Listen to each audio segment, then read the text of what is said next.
tarde tengan todos ustedes. Bienvenidos a una tarde especial, a una tarde de lunes de Radio Info del Instituto Mexicano de Psico-Oncología, en tu programa Psicoterapia Transpersonal, un paradigma nuevo en tu vida. Y les habla Arturo Renteral, por supuesto en la compañía de la maestra Ana María Rico Cárdenas y el gran conocimiento del doctor Marco Antonio Paul Scott.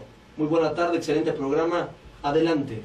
Buenas tardes a todos los que nos están viendo del otro lado del cristal. Hoy es nuestro último programa de este año. Doctor, ¿cómo está? Buenas tardes. Buenas tardes, muy bien maestra, buenas tardes amigos, amigas. Pues ya prácticamente cerrando este año en lo que se refiere a nuestros programas de radio, de la psicoterapia transpersonal, pero trabajando, seguimos trabajando hasta los últimos días del año. Así es, esta escuela no para, pero recuerda que este programa hoy va a ser el último de este año. Vamos a reiniciar el lunes 9 de enero, tenemos una nueva cita en Año Nuevo, deseando que todo sea excelente en estas fiestas.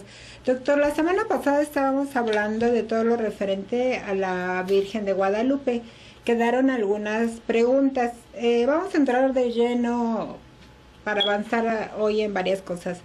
Y nos dice, ¿por qué se celebra la Virgen de Guadalupe el 12 de diciembre? ¿Cuál es su antecedente histórico? Y fue anónimo. Es una festividad dedicada a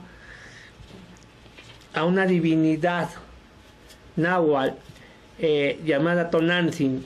En estas fechas, por estas fechas, se celebra la conmemoración de esta diosa del maíz. Se partía del hecho de lo que sucede con respecto al 10 de mayo, una festividad que se iniciaba aproximadamente la segunda semana de mayo y que su ciclo culminaba y se cerraba la segunda semana de diciembre. Entonces es todo un ciclo que se da dedicado a esta deidad, y era una diosa muy venerada, recordando que en Tenochtitlan no solo viven aztecas, a su alrededor viven distintos pueblos que se han asentado para comerciar y viven del comercio con el imperio dominante, que en este caso es el imperio azteca. Los aztecas en esencia guerreaban cada determinado tiempo dentro de lo que se conoce como las guerras floridas, y sus guerras eran mucho con otro tipo de aztecas, en este caso los tlaxcaltecas, porque los aztecas y los tlaxcaltecas tienen el mismo origen, allá por Nayarit. Peregrinaron en secuencias muy parecidas. Aquellos fueron hacia Tlaxcala, estos vinieron hacia el centro a dar cumplimiento a la profecía del sacerdote Tenoch. Entonces, Tonantzin, en un ciclo que va de mediados de la segunda semana de mayo, inicio a su cierre hacia la segunda semana de diciembre, muy venerado. Para dar gracias de todo lo que se había obtenido de la Madre Tierra en este año. Sí, para hacerse presentes, este sentido de gracias, de protección, ya es tomado hacia María Guadalupe. En ese momento no tiene ese sentido. ¿Cómo es que esto vira? La habilidad que ha tenido la Iglesia de acercarse dentro de las evangelizaciones de distintas formas, pero la que más éxito ha tenido en términos generales es generar una festividad sobre otra festividad ya existente. Y entonces lo que hicieron es colocar en el mismo lugar donde se veneraba la Tonantzin, ahí mismo se construye un templo, un templo católico en donde se coloca una figura que puede ser representativa de el pueblo mexicano, aunque la figura ya existía como tal, no se veneraba con ese fervor como sucede en esas tierras con respecto a a la Nueva España, sabiendo que en un principio se seguía la adoración de Tonantzin y que posiblemente después de la mitad del siglo XVIII, ya que han transcurrido 3 generaciones, casi la 4ª generación de los originarios, entonces se empieza a dar con mayor efervescencia. Algo muy parecido a lo que hace un cura en septiembre de 1810, para aglutinar y llamar a las masas, agarra un estandarte, porque bajo otro esquema no hubiese tenido ese poder de convocatoria. Porque ya para ese entonces ya la Virgen de Guadalupe era muy venerada y muy querida. Esto también pasó en muchos otros lugares donde había algún tipo de veneración o pirámides, por ejemplo en la Catedral Metropolitana, que abajo existía parte del Templo Mayor. Bueno, entonces construyen arriba de donde nuestros antepasados tenían algún gran festejo o algún gran centro ceremonial, lo destruyen y construyen iglesias. Sí y no. Lo que sucede que recuerde que Tenochtitlan estaba en el centro de un lago. O sea, no podían llevárselo muy lejos porque estaba rodeado de agua y había 4 grandes avenidas. Entonces, lo que hacen es, siguiendo esto, sí, sin embargo aprovechan las piedras, no destruyen más. Su finalidad principal de destruir es agarrar las piedras para poder construir sus edificaciones. Como consecuencia, los templos anteriores, el Templo Mayor y otros templos quedan abajo, pero no es que los hayan querido construir abajo, sino que agarran las piedras y agarran los cimientos de estos templos para poder edificar. Bueno, yo tenía entendido que incluso también en Tlatelolco y todo era así, precisamente para destruir toda la adoración que existía en ese momento e implantar las iglesias. Bueno, quiero decirle que no todos los que llegan son bárbaros militares.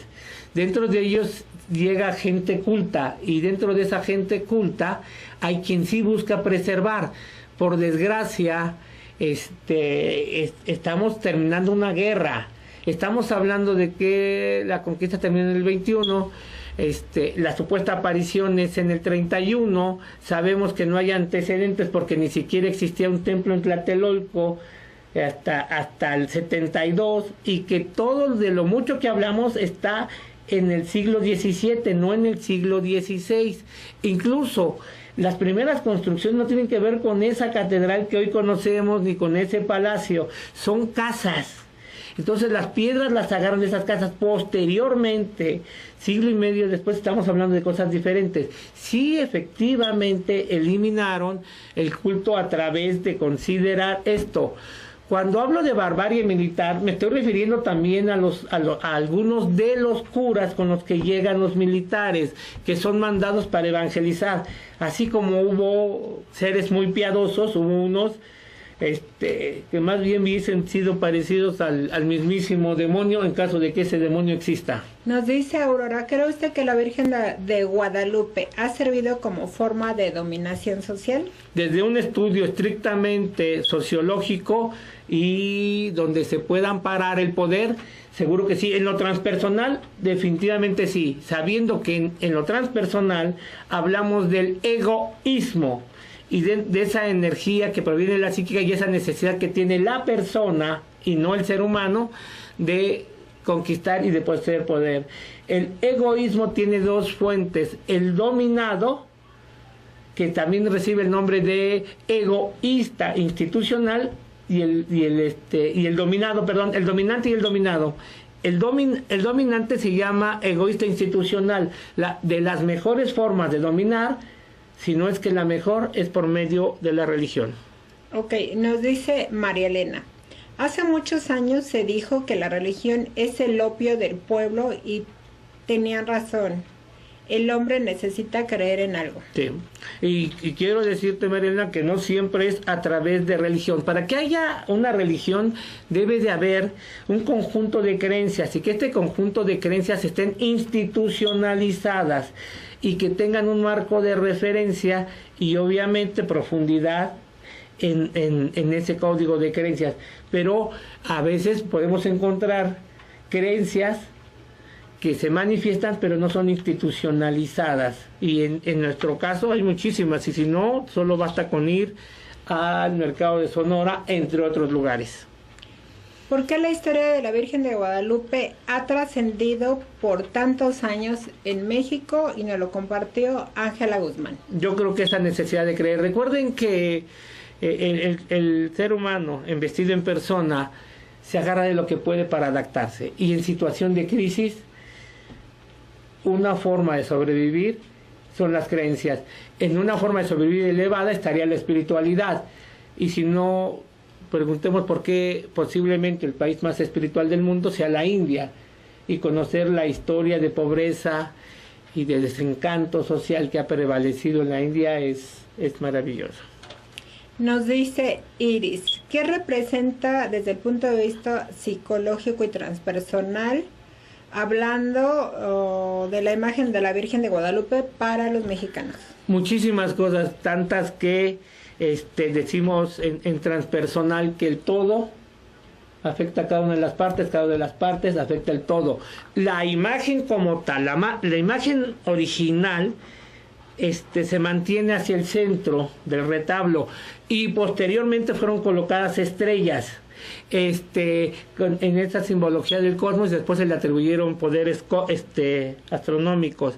En ese sentido, muchas cosas, pero lo más importante, que es una forma de agarrarse ante algo sobrenatural, para lo cual la mayoría de las personas requieren o requerimos para darle sustento a nuestras vidas. Para algunas cosas que no hay explicación científica. No, es que el dolor y el sufrimiento no necesitan explicación científica. Entonces, lo que yo le puedo decir es que recuerde que muchos de los pobladores de estas tierras, muchos, y me refiero casi todos, se convirtieron en esclavos. La posibilidad de obtener la libertad era muy limitada. Entonces, aun que hubo pobladores indios que empezaron a estudiar y empezaron a mostrar sus talentos, fueron muy pocos. La gran mayoría eran españoles venidos a México, y después ya surgen los españoles mexicanos, por decir algo, pero no tenían el poder que tenían de los que venían de España, que ese es el motivo principal de la lucha de independencia, que esos hijos de españoles, pero ya nacidos en estas tierras, claro, querían ser partícipes del poder. Nos dice Fernando Palomino, saludos, un excelente programa, felices fiestas a todo el staff de Radio IMPO. Muchas gracias, Fernando.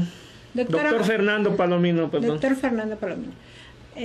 Doctora, manera de conclusión de lo de la Virgen de Guadalupe, para podernos pasar al tema del día de hoy, ¿qué le diría a todos los que todavía nos están visualizando? Bueno, es un tema muy interesante, y con respecto a la psicoterapia transpersonal, no olvidemos esto: con el Dios del paciente basta, llevándolo hacia la Virgen de Guadalupe, hacia María Guadalupe Tonantzin.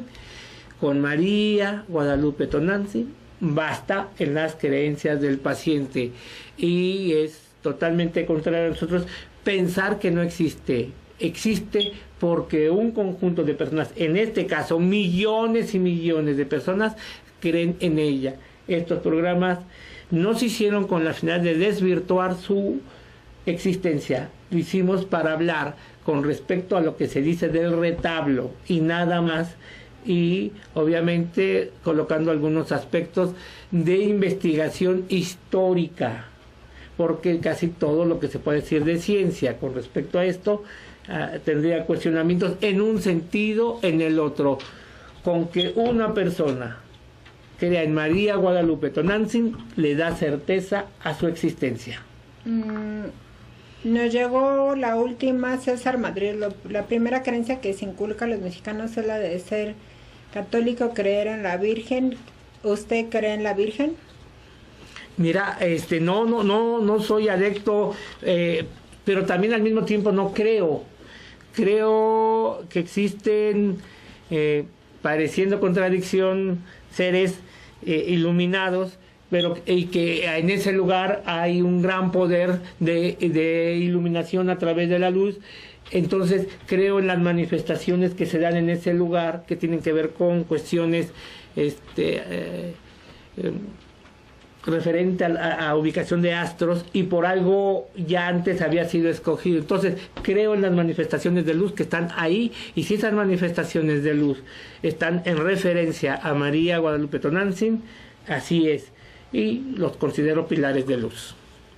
Ok, pues con esta última frase de pilares de luz nos vamos al primer corte de tu programa Psicoterapia Transpersonal, un nuevo paradigma en tu vida, por supuesto, con el doctor Marco Antonio Polo Scott. Regresamos en un momento.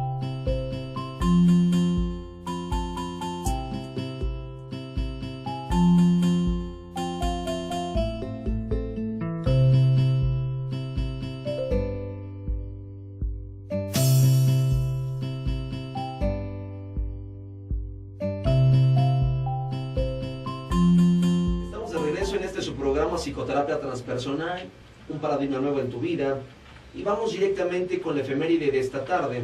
La efeméride dice así: un día como hoy de 1883 nace Antonio Caso, filósofo, sociólogo, literato, fue miembro fundador del Ateneo de la Juventud entre 1920 y 1923, rector de la entonces llamada Universidad Nacional de México. Vamos ahora directamente con la frase, y la frase dice así: juzga un hombre por sus preguntas en lugar de por sus respuestas. Voltaire. Esto es Psicoterapia Transpersonal, un paradigma nuevo en tu vida, y ellos son los profesionales. Adelante. Doctor, pues ya regresamos rápidamente aquí con todos los que están del otro lado del cristal. Doctor, ¿qué nos puede comentar acerca de todas estas festividades que se están dando ahorita y el día 24 y todo lo que pasa en estos últimos días del año? Bueno, es algo muy parecido con respecto a el 12 de diciembre. La habilidad que ha tenido la Iglesia, en este caso de algunos sacerdotes y curas, de hacer festividades sobre festividades de otros pueblos que se consideran paganos. Las fiestas navideñas inician en la Edad Media, principalmente porque se consideraba que el 25 de diciembre era el inicio del año, principalmente dado por el que el solsticio de invierno es el día más corto del año. Esto es así porque se trata del momento en que la Tierra está más inclinada con respecto al Sol, y por eso recibe menos luz. Este momento, como le he comentado, para muchas culturas era el inicio del año. Entonces, como había festividades por el inicio del año, el inicio de un nuevo ciclo, de un nuevo proceso, al inicio estaba considerado el término del anterior. Como consecuencia de lo mismo, existían muchas festividades que coincidían para muchos pueblos en este tiempo. Al darse cuenta, y en esa flexibilidad que ha tenido algunos clérigos de la Iglesia Católica, consideraron oportuno establecer algunas fechas relevantes para así hacer que las conversiones fueran menos rígidas, y sobre todo empezar a eliminar los cultos a través de los festejos. Es una cuestión sociológica muy interesante, por cierto. Y entonces se permite el festejo, pero se modifica el culto. Y entonces se establece el 25 de diciembre como fecha de... Y se juntan y se empiezan a mezclar hasta que predomina ya el que ellos querían. Exactamente. Y entonces se considera el 25 de diciembre como Natividad. Nosotros lo ubicamos como el festejo de Navidad. Pero alguien tenía que nacer, y entonces tenía que nacer la figura principal del cristianismo, recordando que el cristianismo, del cristianismo surge la universalidad aproximadamente en el año 180 con el obispo Aristeo, quien determina los primeros preceptos válidos de acuerdo a lo que estaba sucediendo en la época. Recordemos que en ese tiempo los cristianos eran perseguidos y los cristianos, muchos de ellos pasaron por circo romano. ¿Por qué? Pues porque el cristiano no costaba nada. Los esclavos, los luchadores, los gladiadores, todos los demás costaban, los cristianos no. Circo romano, recordando un poco, es que los mandaban a luchar con los animales que existían ahí en el Coliseo. Bueno, que era todo un días y días que metían a los cristianos o algunos otros esclavos a pelear con distintos animales. Había distintos festejos que se llevaban a cabo en el Coliseo romano. Uno de ellos es el que usted refiere, pero no luchaban. Y no luchaban porque no tenían armas. Entonces regularmente lo que hacían era intentar correr. Cuando a ellos se les quiso colocar como gladiadores y se les dio armas, la gran mayoría pues no sabían usar una espada. Pero tampoco estaban dispuestos a usarla. Entonces la aventaban. Dentro de esto, en ocasiones se les pedía que se arrepintieran de su falsa creencia, en este caso en Cristo, y se les perdonaba y pasaban a ser esclavos y iban a trabajos. Pero muchos de ellos decidieron no negar la existencia de Jesús y entonces se les hacía partícipe. Había una serie de instrumentos para el castigo. Uno de ellos era presentarlos a ellos como alimento de tigres y leones que habían traído previamente para este espectáculo, principalmente de África. Ok, ¿qué más nos cuenta de las actividades, doctor? Eristeo, obispo de Roma, determina que existan para entonces 4 evangelios, recordando que hoy en día no se sabe exactamente cuántos evangelios han existido, pero se considera que pueden estar alrededor de 37. El último que supimos lo da a conocer National Geographic a través del Evangelio según Judas, que no se podía coincidir, pero no se agarra el original, se agarra una de las copias, y es la que se divulga, que por cierto, varios comentarios la acción de satanizar, incluso la acción de meritar. Sin embargo, sabemos que es un documento que existe, que nos da prueba de ello, y no mucho más allá de eso. Eristeo determina que solo van a ser 4, como 4 puntos tiene la cruz. Esto genera la universalidad de la iglesia. Todas las iglesias cristianas deben asirse a estos preceptos establecidos por Eristeo. Esto da cabida a lo que hoy conocemos como catolicismo, que es una derivación del cristianismo. Aparte siguen otros tipos de cristianos claro, que se fueron manifestando en la historia. Algunos desaparecieron, otros se convirtieron y tomaron más fuerza, como lo hizo el catolicismo. El catolicismo ha tenido esa cualidad, irse actualizando. Estas festividades son actualizaciones. Suprimamos. Háblenos un poco de las posadas, doctor.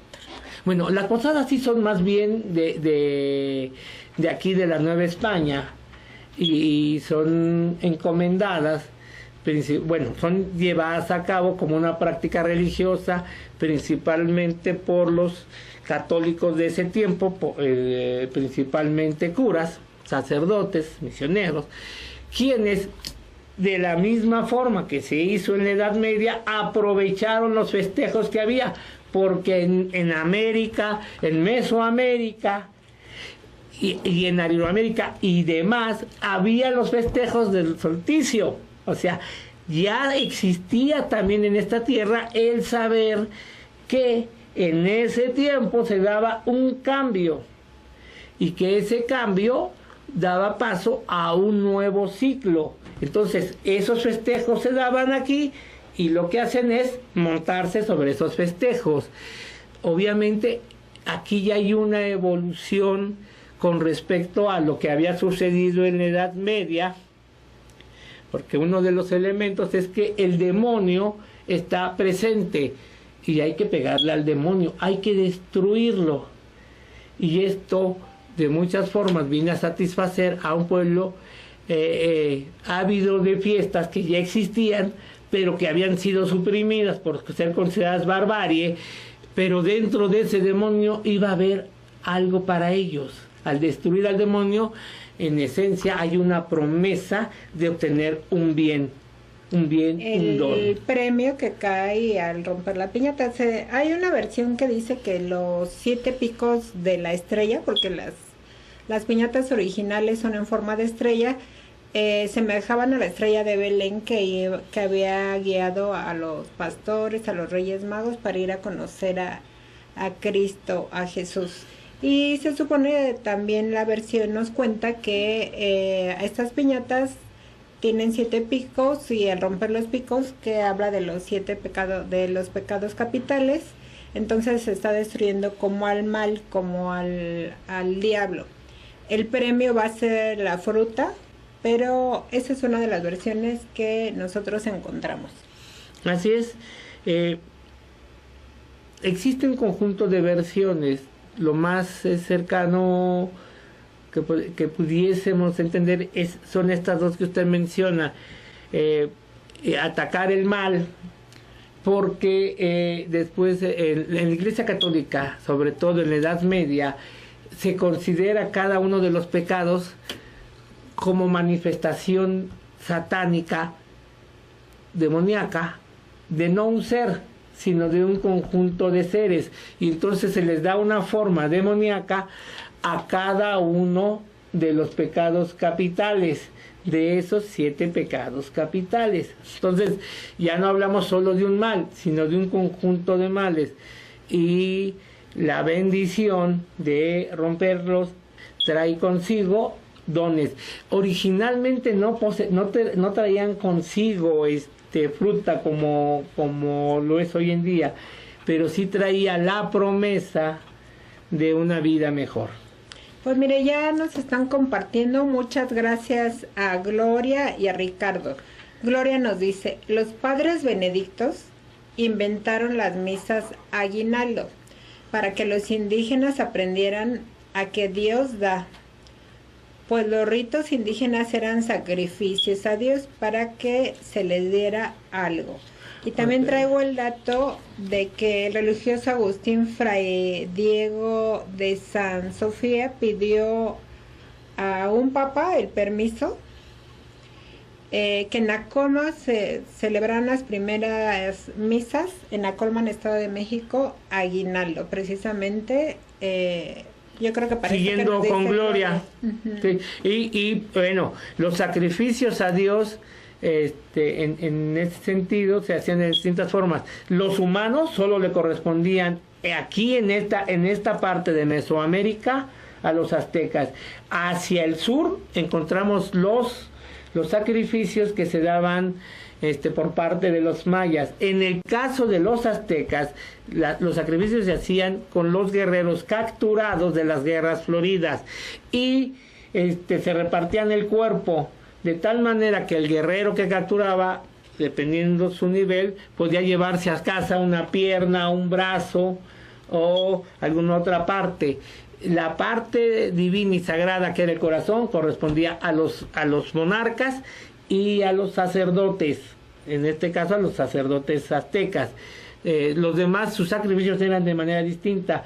El guerrero que se llevaba esa parte de su cuerpo, del cuerpo del que había capturado, lo colgaba fuera de su casa antes de consumirlo. Era así como aquí vive un guerrero poderoso.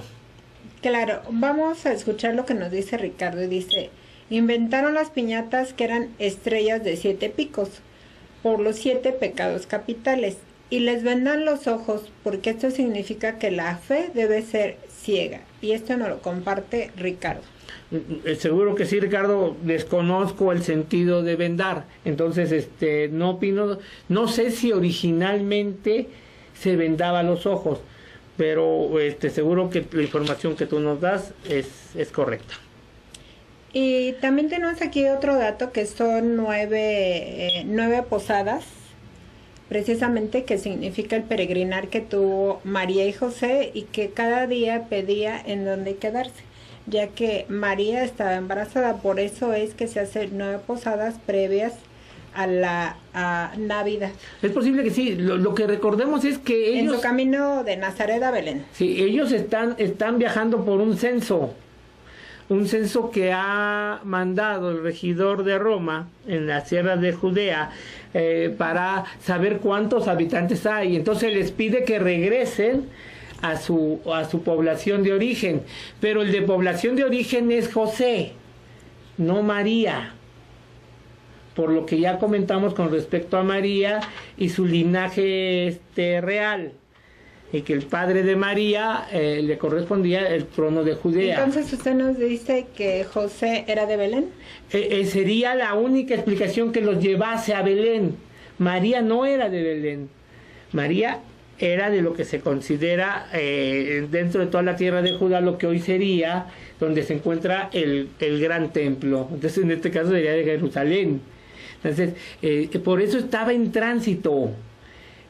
No es la intención de que María peregrine para que vaya a nacer Jesús a un lugar. No, hay un censo que ha sido ordenado y a todos se les ha dicho tienen que ir a sus lugares de nacimiento, pero ambos tenían lugares diferentes. Se consideraba por ley judía que correspondía a la del hombre, y como consecuencia de ahí vienen varias versiones con respecto a la forma en que se establece, y una de ellas es la colocación de los astros, cosa que hasta donde se está confirmado que hubo en ese tiempo movimientos en el universo, en la Vía Láctea principalmente, que sí ubican la fusión o la orientación a través de las estrellas.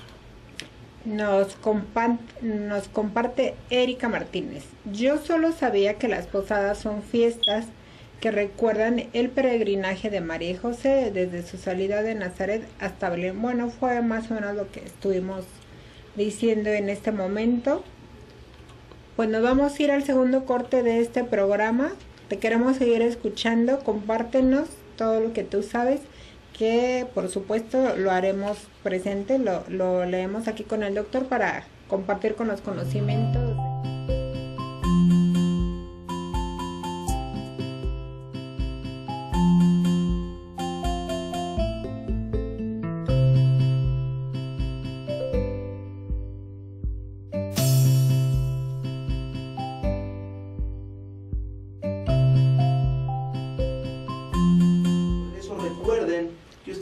Sintonizarnos, nos pueden ubicar, nos pueden encontrar escribiendo en la internet www.radioinpo.com.mx. Radio Info es del Instituto Mexicano de Psico-Oncología. Regresamos con los profesionales. Adelante. Doctor, nos comparte que también el palo con que se rompe las piñatas representan la fuerza y la gracia que Dios da a sus hijos para vencer los pecados capitales. No lo dudo.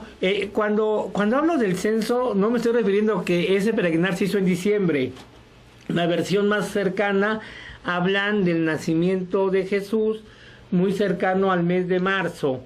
Entonces, ¿por qué la iglesia lo festeja en diciembre? Incluso ustedes pueden ver las festividades que se realizan en el mayor templo cristiano del mundo o católico del mundo, que es San Pedro. Y verán que que lo hace en diciembre, y el Papa habla en diciembre, sobre todo estos días, 24, 25, porque para montarse en las festividades, como ya lo habíamos dicho, se considera que el nacimiento de Jesús, en su caso, estaría más ligado al mes de marzo, pero en marzo no hay festividades paganas, y obviamente su repercusión no se viera dado. Mire, los simbolismos que se pueden decir, seguro que sí tienen toda la razón. La cuestión es que esta forma de funcionar, no sé si sea realmente de la iglesia o al mismo tiempo se hayan montado en otra creencia prehispánica. Como no lo sé, entonces no puedo decirle lo contrario, ni afirmarlo, ni decir lo contrario. Solo sé que de muchas formas se le puede dar el simbolismo que se quiera a partir de quien creó la idea o quien se montó en esa idea. Y como decíamos que la fe es ciega, si es lo que nos enseñan y los que creemos, pues lo vamos de alguna manera a afirmar. Y aquí también nos comparte que al romper la piñata se destruye el mal y se reciben los frutos de Dios. Es lo que le digo, que aquí ya son toda esta serie de interpretaciones que se van dando, porque originalmente no contenía, eran vacías. Ahora, algo que es importante es que hay una evolución de los festejos desde que se forman hasta hoy en día. Originalmente eran días de guardar, eran días donde no se permitía mayor actividad que el rezo y la oración dirigida hacia el Señor Cristo. También algunos cánticos, se rezaba el rosario, algunos villancicos. No tan así, les digo, eso es evolución. Hoy en día las posadas son más parecidas a los carnavales, es decir, a las fiestas de la carne. Ah, claro, hoy en día me refiero a que, como usted dice, fueron evolucionando de alguna manera, primero de rezos y cantos, después ahora la fiesta. Sí, y obviamente esto nos lleva a un carnaval de dimensiones poco esperadas, que incluso en México se le conoce como el Maratón Guadalupe Reyes. Y por ahí tengo un compadrito que él no festeja el Guadalupe Reyes, sino el Reyes Guadalupe, es decir, estos días sí guarda y todo el año le da duro al mole de olla. Fíjese, nos dicen, las posadas, el origen de las posadas se remota a la época de la conquista, donde durante la época invernal o Panquetzalitztli se celebra el culto al dios Huitzilopochtli, Quetzalcóatl, del 17 al 26 de diciembre. Así es, sí, nada más que la duda que yo tengo es que Huitzilopochtli es azteca, es el dios padre de los aztecas, un dios guerrero. Sin embargo, como le he comentado, no todo Mesoamérica eran aztecas, había muchos pueblos. Lo que sí, efectivamente, la mayoría de los pueblos festejaban el solsticio. Los aztecas, evidentemente, a Huitzilopochtli. La duración puede ser que esté dada por lo que nos comenta Belén. Sin embargo, ya había festividades previas, incluso a la llegada de los aztecas en los demás pueblos, porque esto era un lago, pero un lago que se comportaba más bien como un pantano. ¿Y por qué mandaron a los aztecas a esta parte? Además de cumplir la profecía de Tenoch, es porque pensaban que como migrantes aquí iban a perecer. Y resultó ser que se comieron todos los aztecas, incluyendo aquellos animales que se creía que los iban a matar, como eran las serpientes. Se comen todo. Es un pueblo guerrero y entonces están acostumbrados a sobrevivir bajo las peores condiciones. Y consecuencia de ello, con los siglos, toman el poder de prácticamente toda Mesoamérica, pero sí tenían rivales, y sí tenían pueblos con los que llevaban paz, y negociaban y recibían tributos. Entonces, la festividad del solsticio es mucho más vieja que la conquista, incluso más vieja que los aztecas. Claro.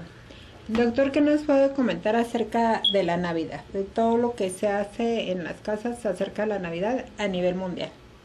Bueno, es una creencia, es una práctica religiosa muy dada. En cada país tiene sus características específicas. Mire, por ejemplo, en México empezamos los festejos en las posadas. Sin embargo, el 24 es un día muy fuerte. El 25 lo es menos, pero si vamos a pueblos con alguna influencia anglosajona, por ejemplo Estados Unidos, sobre todo el norte de Estados Unidos, donde haya menos influencia latina, vamos a ver que el festejo es el 25, y mucho de este festejo, el 25, es un almuerzo a nivel familia, donde si se vive en la misma localidad, las familias se reúnen y ellos llevan distintos guisos.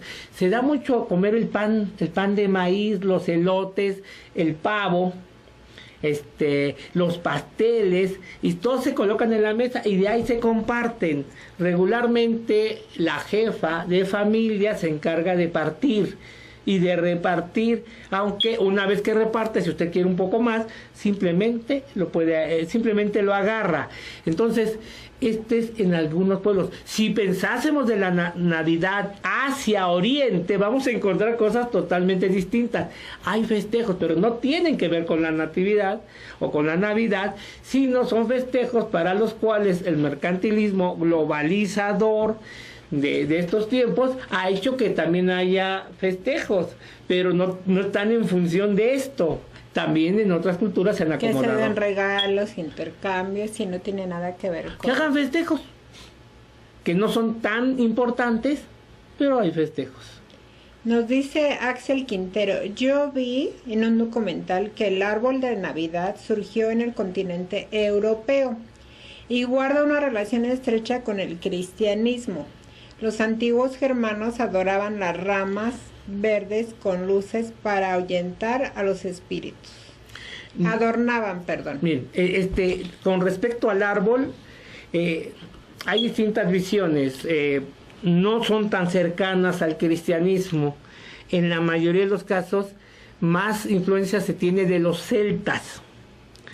Y ellos colocan un árbol para festejar el solsticio de invierno. El nombre que recibía ese árbol es Yule. Y era tradicional quemar el tronco del Yule, que además era largo, y permitir que fuera ardiendo lentamente durante toda la celebración en honor del nacimiento del nuevo sol, recordando que el 25 no es fecha en que nace Cristo para ellos, sino el nacimiento del siguiente año. Fin de 1, 24, 25 el inicio del siguiente año. Como consecuencia, lo que sí le puedo decir es que no está tan cercano a los cristianos. Sin embargo, los cristianos lo toman como un festejo ya en la universalidad, en el catolicismo. Los celtas creían que el árbol representaba el poder y que ese poder los protegía y los ayudaba. De hecho, los bosques sagrados servían como templo a los germanos por la cantidad de árboles que había.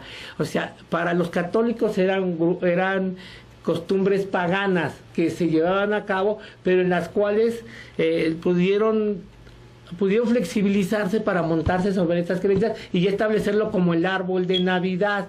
Ahora, los celtas, que es un pueblo guerrero, no es un pueblo ignorante, no en el sentido de como podemos entenderlo. Ser paganos significaba que profesaban creencias diferentes a las creencias de ellos. Entonces, de acuerdo a lo que nos comentan, los cristianos católicos fueron agarrándose de muchas festividades a lo largo de todo el mundo para juntarlas y hacerlas más fuertes. De hecho, lo hicieron desde el cristianismo primitivo, donde casi todas las creencias que agarran son judías y les cambian les cambian el nombre. Pudiese decirle que la gran mayoría de los festejos cristianos, de las conmemoraciones, son de distintos lados del mundo, pero las creencias, el fondo de las creencias tienen origen judío. Nos dice Gil que si usted festeja la Navidad. Me reúno con mi familia y de igual forma el 24 medio cenamos, pero el festejo grande lo hacemos el 25. En este sentido, no tanto festejando el nacimiento de Cristo, sino la posibilidad de reencontrarnos y de poder platicar de muchas cosas, entre ellas nuestras infancias, cómo nos está yendo, qué tal, qué propósitos tenemos. Es una convivencia muy familiar donde el 25 aproximadamente a las 10 de la mañana se hace el recalentado de lo que se hizo con días de anticipación y es una cosa muy bonita y que para mí maravillosa porque respeto todos los años y al mismo tiempo vamos contando qué se sabe de las gentes con las que convivimos, de las personas con las que convivimos y algunas de ellas que ya no están, como he comentado, mis padres ya no se encuentran en este plano de la existencia y platicamos mucho con respecto a cómo éramos de niños y cómo esperábamos la fiesta de Navidad, porque en mi casa de origen, con mi familia de origen, sí festejábamos Navidad con mis padres y el 25 los dos. en la actualidad la festividad fuerte, el festejo fuerte es el 25 con la llegada de casi toda mi familia de origen. Nos dice Adolfo Montes, gracias por escribirnos. Saludos, doctor. En mi familia no festejamos ni la Navidad, derivado que hace 20 años mi abuela murió justo el 24. Desde entonces estas fechas me entristecen mucho. Es un acontecimiento intrageneracional donde a partir de él esta fecha toma un significado diferente, no tanto por lo establecido religioso o socialmente, sino por un hecho histórico de tipo familiar. Y por cierto, mucha gente, así como muchos festejamos y nos alegramos, también hay algunos que se deprimen, doctor. Todo el proceso trae consigo cierta depresión, incluso hasta en los más alegres, recordando que hay mucha alegría en torno, pero esa alegría contacta con muchos eventos del pasado. Juntos se dispara juntos. Así es, y entonces muchos recuerdan o recordamos pasajes de nuestra vida relacionados a etapas anteriores. Por ejemplo, al papá que ya no está o a la mamá que ya no está, y es alegre pero a la vez es triste.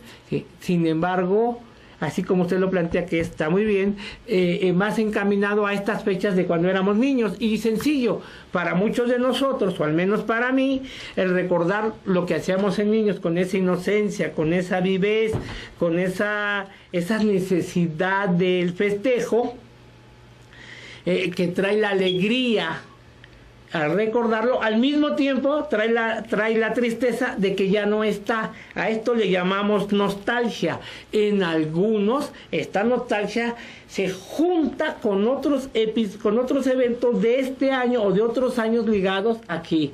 Por ejemplo, la existencia de personas o la convivencia con personas cuyo significado afectivo es muy alto.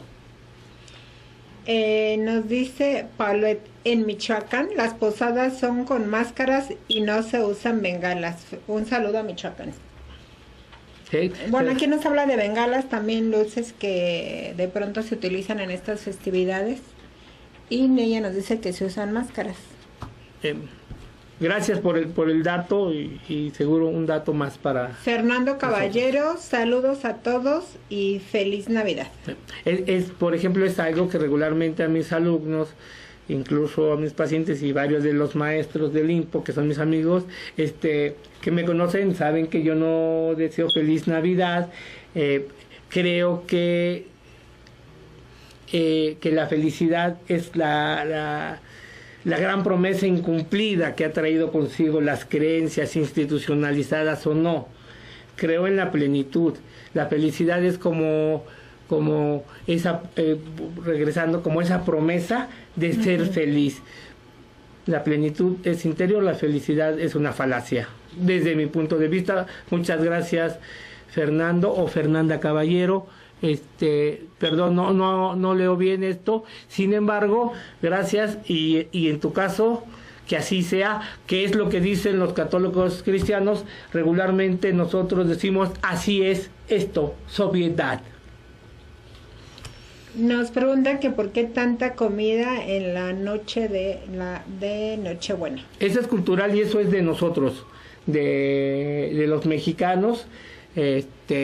Y no olvidemos que somos un pueblo donde la comida juega un papel importante, la fiesta y la comida. El nacer tiene un sentido mágico y ese sentido mágico se prolonga a través de la fiesta y la comida. Es prehispánico, después es coartado, limitado por la conquista, y cuando podemos recuperar parte de la esencia, el mexicano vive para bailar, divertirse, gozar y comer. Incluso en otros pueblos de América, ¿no? Por ejemplo, en los cubanos no se da, ellos no festejan la Navidad, festejan inicio del año, pero no por inicio del año, sino por conmemoración de la Revolución Cubana que se consuma un 1 de enero. Doctor, hicimos un recuento muy rápido de todas estas festividades. Ya nos queda muy poco tiempo. ¿Qué nos puede decir del festejo de Año Nuevo, que se hace también a nivel mundial? Bueno, volvería a lo mismo, no es tan a nivel mundial porque no todos coinciden con el año. Por ejemplo, los pueblos orientales tienen un inicio y un fin diferente a este. De hecho, podemos pensar... Bueno, pero de ahí en fuera la gran mayoría de los países sí lo festejamos el 31 o para amanecer el día primero. Por un calendario romano, que es el que determina el último día del año, el 31, y el primer día del año, 1 de enero. Pero es por este calendario. No en todas las culturas se sigue este calendario, ni en todas las culturas estamos en el mismo año, sino como referencia están los judíos. Lo que sí le puedo decir que para nosotros, y desde lo transpersonal, muchos de alguna forma le dan el cierre de un ciclo y el inicio del otro, y como lo más importante no es lo que es, sino lo que se percibe que es, tiene mucho sentido en lo transpersonal, y una forma de hacer ese sentido de lo transpersonal es cerrar el 31 para abrir con el primero, aunque llegando el 2 o el 3 las cosas sigan igual. Entonces, desde lo transpersonal, ¿usted cree que es bueno este tipo de festejo? Ni bueno ni malo. Cada quien como lo perciba y cada quien como lo quiera vivir. Nos están diciendo que el día 31 hay distintos ritos como salir con maletas, hacer ruido, ponerse ropa interior roja. ¿Y qué opina de esto? Todas son paganas, pero si creen en eso, adelante. La creencia en un plano profundo hace realidad. Dice una frase: tus deseos son órdenes. Tú deseas, ese es el rito, el vehículo por el cual vas a llevar tu deseo, adelante. Cree en él y le vas a dar existencia y certeza. Por ejemplo, el día 31, ¿qué hacen en su familia, doctor? El día 31 regularmente salimos, y entonces aquí la familia sí se separa, porque desde que éramos niños se consideró el 24 como el día sagrado, 24-25 como sagrado. Para reunión de niños era el 24 sagrado, y el fin de año cada quien podía, de acuerdo a sus compromisos, dispersarse. Sigue siendo así, aunque un grueso de la familia regularmente nos reunimos en torno a una festividad, a una fiesta, una pachanga, bailan las chamacas, los más grandecitos platicamos lo mismo que platicamos siempre, con ese mismo sabor exquisito que tiene el recordar, y seguimos adelante. Doctor, pues ya estamos en el cierre de este programa. ¿Qué les dice para estas festividades a todos los que algunos van a festejar, otros no, unos creen, otros no creen, pero muchos nos están viendo? ¿Qué les dice en el último programa de este año? Bueno, lo primero es, parece comercial, regalen afecto, no lo compren. Y cuando compren, chéquense hasta dónde están queriendo comprar. Sentimientos de culpa que no han podido desarrollar, o quieren comprar las afectividades, y si después de hacerlo consciente deciden sí comprar el afecto, cómprenlo, pero en conciencia, por un lado. Y por otro lado, diviértanse, tengan cuidado, son tiempos donde así como las buenas vibras y los buenos pensamientos están presentes, también están las otras, las tóxicas, las destructivas, y cuiden su lanita, cuiden su dinero. Hay mucha gente que anda buscando quedarse con ese dinero para darle mejor uso. Estoy seguro que nadie le da mejor uso que ustedes mismos. Quieran a su familia, festejen amándose a sí mismos, amando a su familia. Aquellos que creen en el Señor Cristo, en el cristalizado, en el Jesús iluminado, excelente, adelante, y de alguna manera hagan caso a algunos de sus preceptos con respecto a la humildad y al amor. Por favor, si encuentran seres desvalidos que por distintas situaciones están recorriendo nuestro país en búsqueda de mejores oportunidades, porque en sus países de origen o en sus lugares de origen no los han encontrado, denles la mano. Es un acto cristiano para aquellos que son cristianos, es un excelente acto católico, más que llenar las arcas en una iglesia. Denles algo a estas gentes que son seres humanos en una situación que no necesariamente es la que ellos quisieran. Y asimismo pedirle al iluminado al curandero judío, que proteja a aquellos que están desprotegidos, sobre todo aquellos que están en países de guerra, la gente que está sufriendo allá en Siria, en Alepo, para la gente que viene en la marcha, que viene en el camino, que proteja a nuestros enfermos, que proteja a aquellos seres que han perdido a otros seres queridos y que se encuentran en estos momentos sin tener nada que festejar porque el dolor está presente. A sus enfermos, que les dé consuelo. Y sabiendo que puedes darle al otro, también te puedes dar a ti. Y como regularmente termino mis intervenciones, quiéranse mucho, quieran a sus seres queridos, protéjanlos,